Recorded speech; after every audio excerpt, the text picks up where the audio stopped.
We are at Miss Dawn's classroom where her students performed an egg drop using various materials including cardboard, styrofoam, plastic wrap, and also using eggs. What part of your design do you think is the most important? I think the sponge and the cotton, because it just like acts as a soft cushioning for the egg.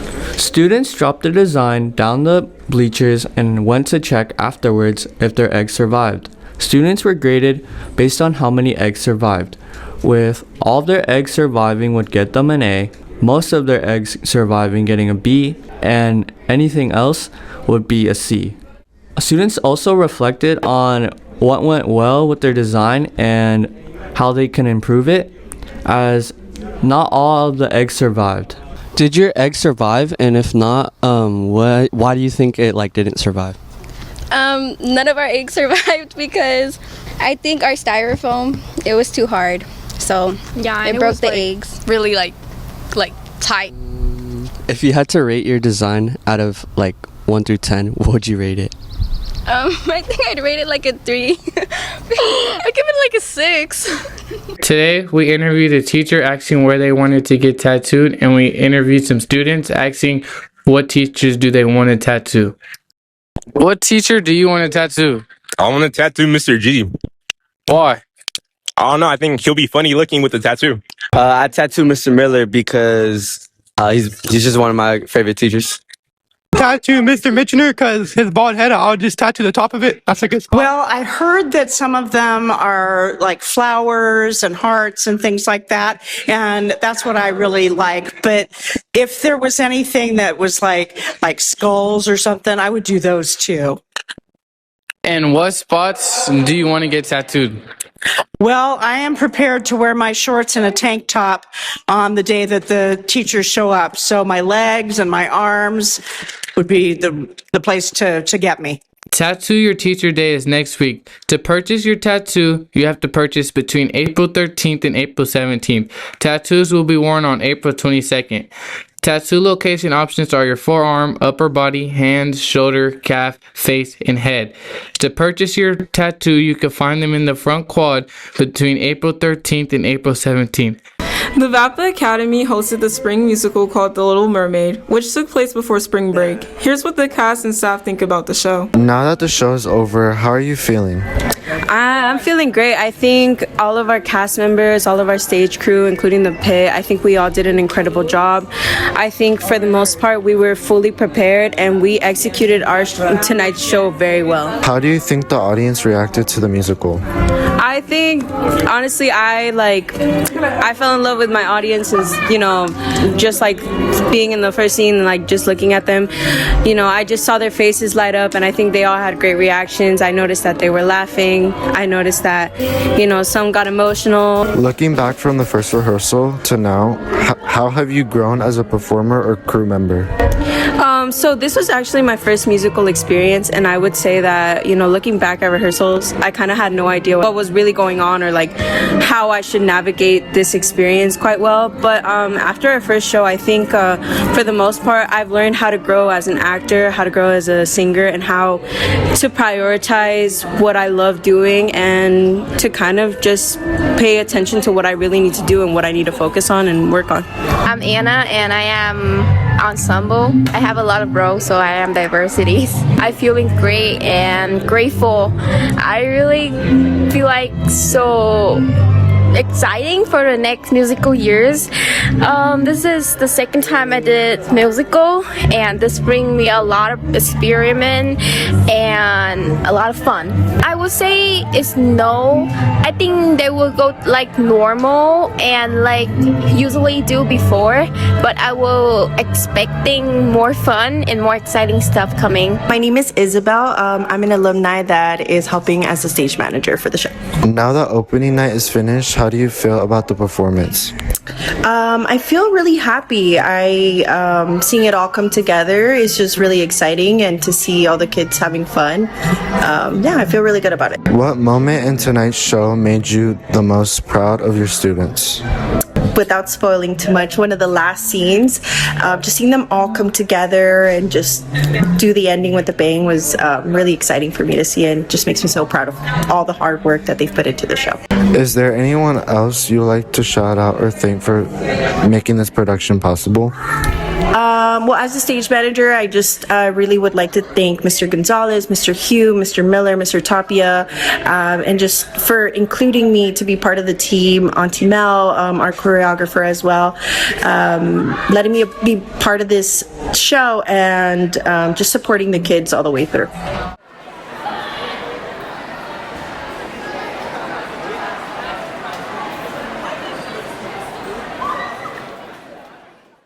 We're here going behind the scenes to see the production of The Nest, learning about the process of student choosing and making segment for the student television. My team comes with an idea to turn it into a Nest segment is by using our critical thinking skills and our creativity to finally put it in a Google document and use process of elimination to find an idea for it to be Nest worthy. What's the most difficult aspect of making story for The Nest? I think the most difficult aspect of doing The Next is like thinking about ideas and also taking the B-rolls. How long does it take for you and your team to produce a story on The Nest? It depends on the amount of footage and how much editing we have to do. For a shorter story, I think we usually take around 2 class periods, but for a longer one, we take around 3 or 4 class periods.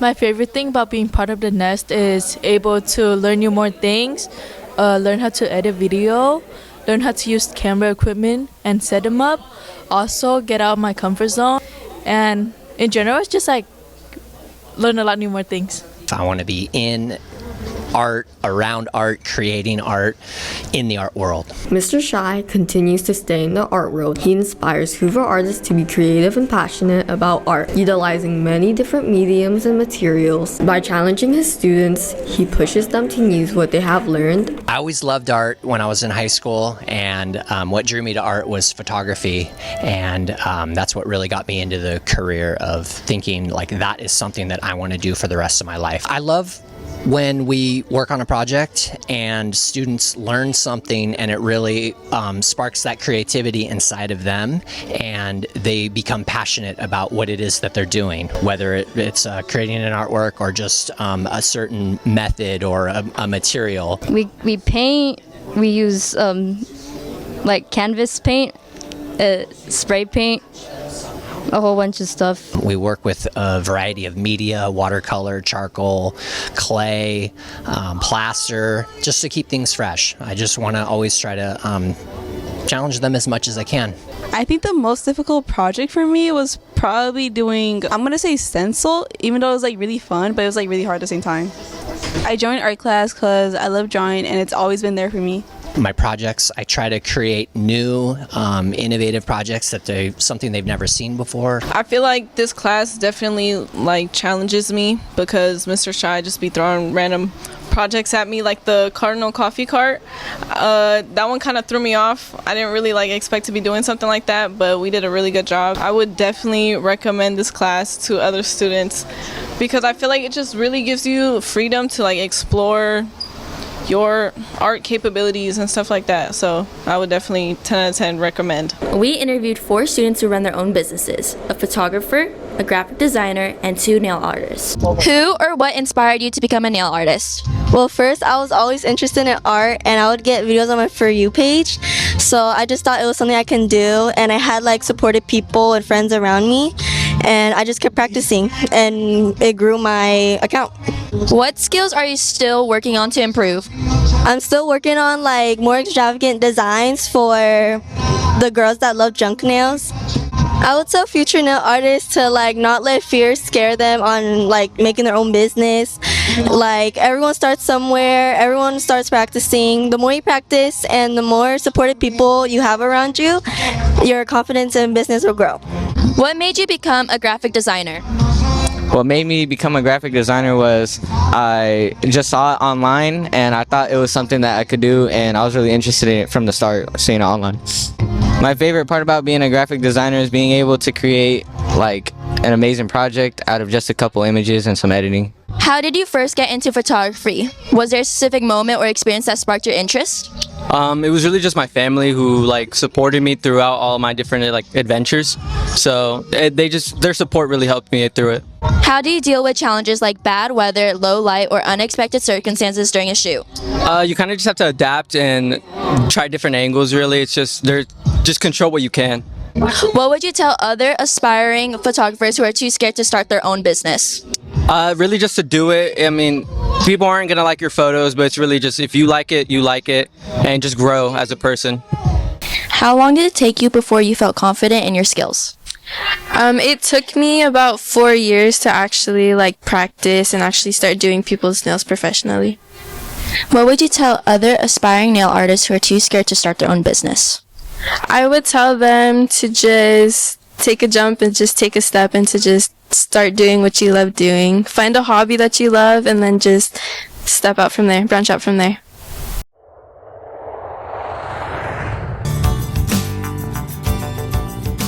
We're here at Saigon Coffee, a popular family-owned business located at 399 430th Street. When they first came to the US, they missed their memories of slow brewing coffee with their mother back in Vietnam. Now, they're sharing that authentic Vietnamese coffee flavor with our community.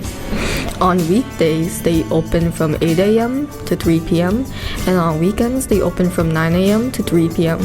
It is suggested that you go there earlier because the lines are super long. They have many different ways they prepare their coffee, ensuring everyone with different preferences can have a drink. They have varying levels of strength in their coffee, like regular and black.